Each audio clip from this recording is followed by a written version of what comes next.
Hello people of YouTube, it's Benny B, and today we will be talking about a movie directed by Nikolai, last name will be somewhere around here because I can't pronounce it, and that movie is 12 Strong. Let's make this short.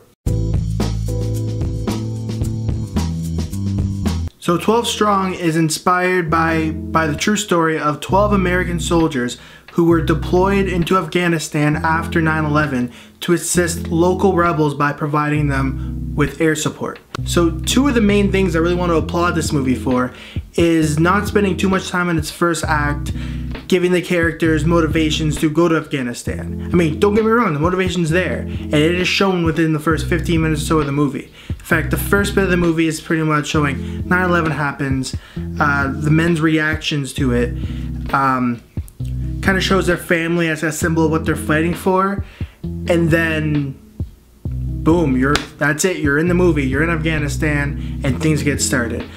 The only complaint or nitpick I would have with this is that this is the only time you see the men's families in the movie.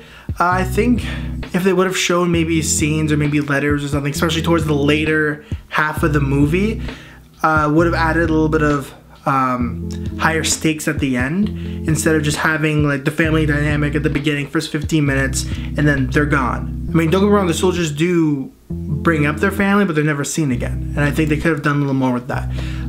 Other than that though, it sets up the movie perfectly. And the second thing I really want to applaud this movie for is just the atmosphere of the movie. It is like the thing, when you get into the thick of it, it really feels like this is just one campaign in a bigger war that's a part of a bigger conflict. It's really well done at that aspect, where you really feel like these characters are just, I wouldn't say pawns, but they're just part of a bigger thing, which is really what a war movie should be, and I highly applaud the movie for that. That being said, I do have an issue with the title of the movie, 12 Strong, because it should just be called Too Strong. And the 11 of the 12 men who were deployed aren't a part of those two.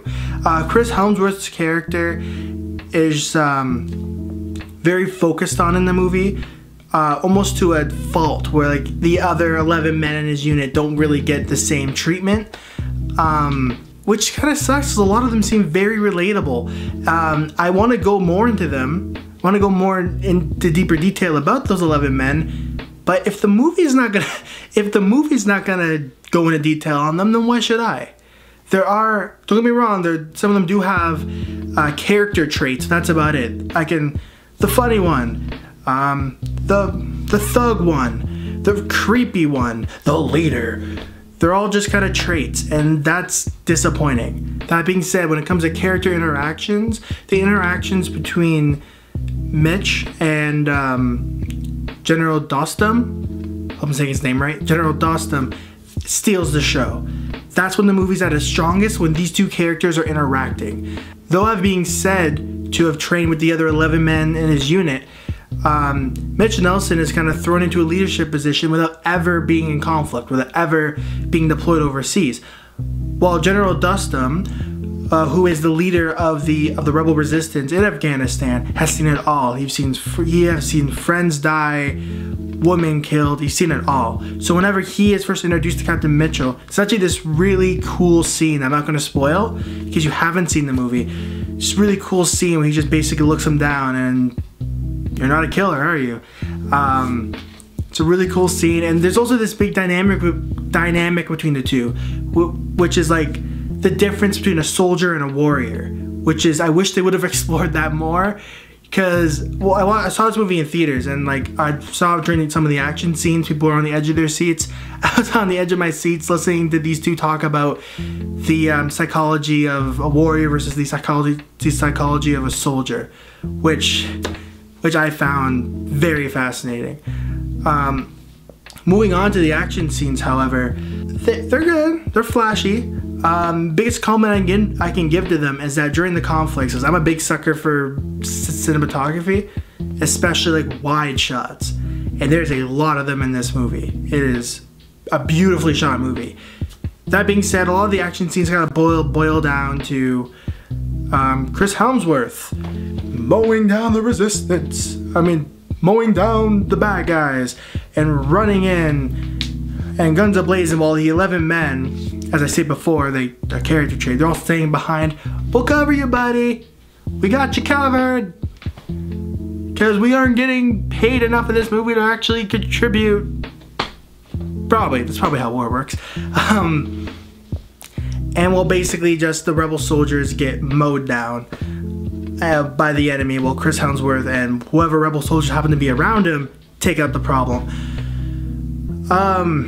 I wish certain more soldiers in General Dostum's army got more screen time, or any screen time. There's one scene where they're just hanging out with the crew and they're joking around, but besides that, like, they're just faceless fodder, which really bugs me when I'm talking about a group of men being murdered. They're just fodder. I will say this movie has a very epic conclusion, final battle type of situation, and I think the ending of it is very well done. So my final comments on the film is I think it was a very solid film. It could definitely use some tweaking. The action scenes leave a little bit too desired, at least up until the end. That's what's really hampering my opinion on the film, is that there's a lot of really cool dialogue earlier in the film. And there are some really cool tactical moments in the film, but it's like, it just basically turned into Chris Hemsworth going in and killing the enemies without a giant hammer. That being said, though, the movie did feel like there was a bigger picture to be looked at, and even at the end of the film, it really got this feeling of, okay, this is a chapter done, but this definitely isn't the end. However, I would recommend waiting to see this movie on a streaming service rather than buying it on Blu-ray, because it is out on Blu-ray right now. I personally would just wait to watch it on a streaming service. I don't think it's necessarily worth the purchase for what you get here. You're not getting anything groundbreaking. I guess one way I can put it is that it's better than like a Fury or a Lone Survivor, but it's not a Saving Private Ryan, if you're gonna compare it to war films. And yeah, I guess that's it. Do what all the other YouTubers tell you to do. That joke's gonna get old fast. But anyway, bye!